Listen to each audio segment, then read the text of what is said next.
बच्चों, आपका आज फिर से मेरे स्कूल में स्वागत है। आज मैं आप लोगों को परिमेय संख्या को संख्या रेखा पर दर्शाना सिखाऊंगी। संख्या रेखा पर कैसे दिखाते हैं।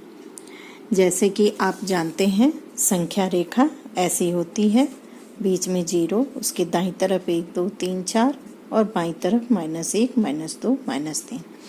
ठीक है, इसी संख्या रेखा पर परिमेय संख्या को कैसे लिखेंगे ये दिखाऊंगी। जैसे आपको दिया गया है, मान लीजिए कि 3/5 को संख्या रेखा पर दिखाना है, तो इसके कुछ हल करने के चरण होते हैं जिसकी मैं चर्चा करना चाह रही हूँ। जैसे सबसे पहले जांच कीजिए कि दी गई परिमेय संख्या धनात्मक है या ऋणात्मक। यहाँ हम देख रहे हैं ये धनात्मक है। यदि ऋणात्मक है तो उसको धनात्मक बनाना है, वो भी धनात्मक बनाने का तरीका भी हमने आपको बताया है। अब हमें देखना है कि इसको 1 या -1, यानी धनात्मक है तो 1 के लिए, ऋणात्मक है तो -1 के समतुल्य इसको करना होगा। इसके लिए हर पर ध्यान देंगे। जैसे हम प्रश्न को देख रहे हैं, 3/5 है और ये धनात्मक परिमेय है, अतः इसको 1 के समतुल्य करेंगे तो 3/5 का हर 5 है, अतः 1 के समतुल्य करने के लिए हम इसको 5/5 लिखेंगे।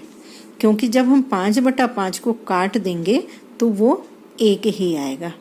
ठीक है, अर्थात 1 के स्थान पर अब हम 5/5 लिख सकेंगे।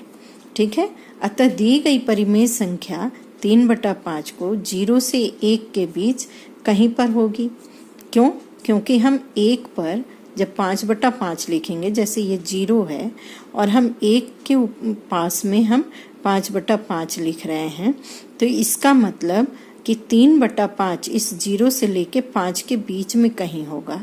और चूंकि ये 0/5 से 5/5 हुआ है, इसलिए 0 से लेकर 1 के बीच ये 5 हिस्से बनेंगे, तभी तो 0 से 5 तक पहुंचेंगे हम, इस 5 तक। तो ये 5 हिस्से होंगे। हमने 5 हिस्से कर लिए, 1 2 3 4 5। अब उस बीच हमारे पास 3/5 है, यानी यहाँ ये 5/5 आया तो ये 4/5 आएगा और ये 3/5, तो हमने यहाँ पर 3/5 दिखा दिया। आइए हम और एक उदाहरण देखते हैं जिससे आपको और अच्छे से समझ आ जाएगा। यहाँ देखिए 8/9 को संख्या रेखा पर दिखाना है, तो उसी तरीके से आप पहले इसकी जांच कीजिए धनात्मक है कि ऋणात्मक। हम देख रहे हैं ये धनात्मक है। अब हमें इसको 0 से आगे बढ़ना है, यानी कि दाईं तरफ जाना है। ठीक, तो 1 के लिए हम देखेंगे, इसके हर पर ध्यान देंगे। 9 है तो 1 के लिए हम 9/9 लिखेंगे। इस संख्या को आप ऊपर भी लिख सकते हैं, नीचे भी लिख सकते हैं। आपको सिखाने के लिए मैं ऊपर दिखा रही, क्योंकि नीचे ज्यादा घना हो जाएगा तो आप समझ नहीं पाएंगे। तो इसको हम 1 की जगह 9/9 दिखाएंगे। अब 9/9 का मतलब अंश 9 है, यहाँ अंश 0/9 यानी 0 है। तो 0 से लेके इस संख्या को पूरा करने के लिए हमें 9 हिस्से करने पड़ेंगे। तो हमने 0 से लेकर 1 तक आने के लिए 9 हिस्से किए, 1 2 3 4 5 6 7 8 9। ठीक है, तो जब हमने 9 हिस्सा किया तो 9/9 मिला। ठीक है, लेकिन हमें चाहिए 8/9, यानी कि 9 हिस्से से 1 हिस्सा कम है, यानी 8वां हिस्सा जहां है वहां 8/9 आएगा। देखिए 1 2 3 4 5 6 7 8, 8वें हिस्से पे 8/9 आ गया। ठीक, यहाँ 3/5 था, तो क्योंकि 5/5 था, 0 से लेके 1 तक हमने 5 हिस्से किए, जहां तीसरा हिस्सा आया वहां हमने 3/5 दिखाया। और यहाँ 8/9 दिखाने के लिए हमने 0 से 1 के बीच में 9 हिस्से किए और 8/9 दिखाने के लिए 8वें हिस्से पर 8/9 लिखा। अब एक और उदाहरण देखते हैं। अगर हमें -3/5 को संख्या रेखा पर दिखाना है, तो हम सबसे पहले देख रहे हैं कि ये ऋणात्मक है, इसलिए हम इसको 0 की बाईं तरफ लिखेंगे। ठीक है, ये हम 0 की दाईं तरफ लिख रहे थे।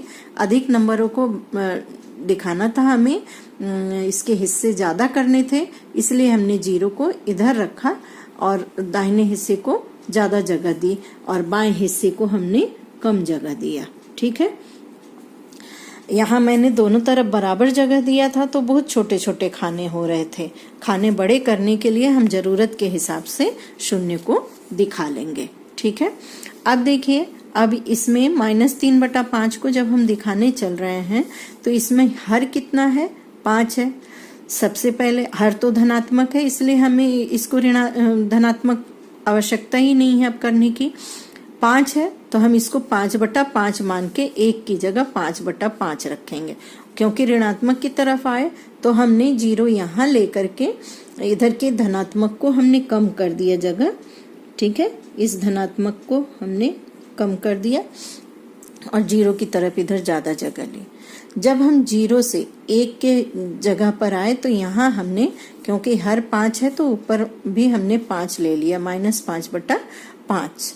ठीक है, अब क्योंकि 0 से लेके 1 के बीच में 5 हिस्से बन रहे, क्योंकि अंश 5 है, अंश जितना होता है 0 से 1 के बीच उतने ही खाने की जरूरत पड़ती है। तो मैंने 5 कर दिए, 1 2 3 4 5। अब हमें दिया गया है -3/5, हम 3 जहाँ आएगा उसी जगह हम -3/5 लिख देंगे। देखिए 0 1 2 3 यहाँ आया, हमने -3/5 लिख दिया। ठीक है, अब हम एक और उदाहरण देखते हैं 7/-9 को। तो अब यहाँ पर आप देखिए हर ऋणात्मक है तो इसको हम धनात्मक करेंगे, तो -1 से नीचे -1 से ऊपर गुणा करके -7/9 मिलता है। अब क्योंकि हर 9 है, इसका मतलब हम 9/9 करेंगे, -9/9 करेंगे और इसको 0 के बाईं तरफ लेंगे।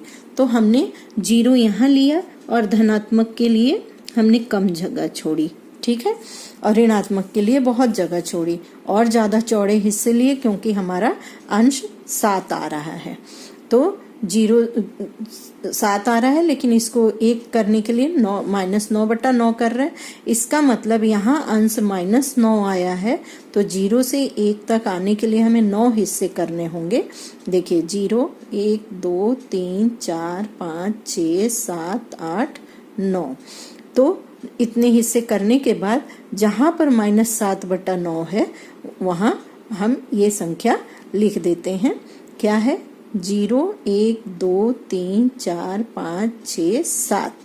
तो अब हमें प्रश्न में जैसा दिया है वो संख्या हम वैसे ही लिखेंगे। आया तो हमारा -7/9 था, लेकिन प्रश्न में 7/-9 लिखा है तो हम यही संख्या लिख देंगे। इससे कोई फर्क नहीं पड़ता है, ऋणात्मक परिमेय संख्या तब भी है अब भी है। ठीक है, तो ये गिन के हम इस तरीके से इसको रख देते हैं। अब मान लीजिए कि मैं एक उदाहरण आपको 11/-13 लेती हूँ कि इसको संख्या रेखा पर दिखाना है। तो यहाँ इसका भी हर क्या है, ऋणात्मक है। धनात्मक करिए, -1 से गुणा करके काट दीजिए, ऊपर -1 कर दीजिए, तो आपका -11/13 आ जाएगा। ठीक है, अब क्या करेंगे, क्योंकि हर 13 है तो ऊपर अंश भी 13 ले लेंगे 1 तक लाने के लिए। अब देखिए मैं संख्या रेखा पर आती हूँ, इसमें भी हमें ऋणात्मक की जरूरत है, तो हम धनात्मक को कम जगह देते हैं, ऋणात्मक को ज्यादा, क्योंकि अभी हमें -1 की जगह 13/13 लिखना है। ठीक है, माइनस के साथ। तो अब ये क्योंकि 13 हिस्से बंटने चाहिए, 0 से लेके 1 तक 13 हिस्से बंटने चाहिए, तो मैंने बांट दिया। देखिए 0 1 2 3 4 5 6 7 8 9 10 11 12 13। तो अब हमारे सवाल में क्या था, -11/13, यानी 11 जहाँ आएगा वहाँ हम निशान लगाएंगे।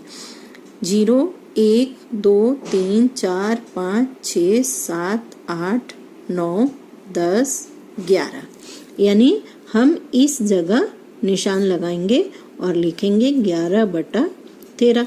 अब सवाल देखिए कैसा दिया है, सवाल 13 में माइनस है, तो यहाँ हम 13 में माइनस लगाएंगे।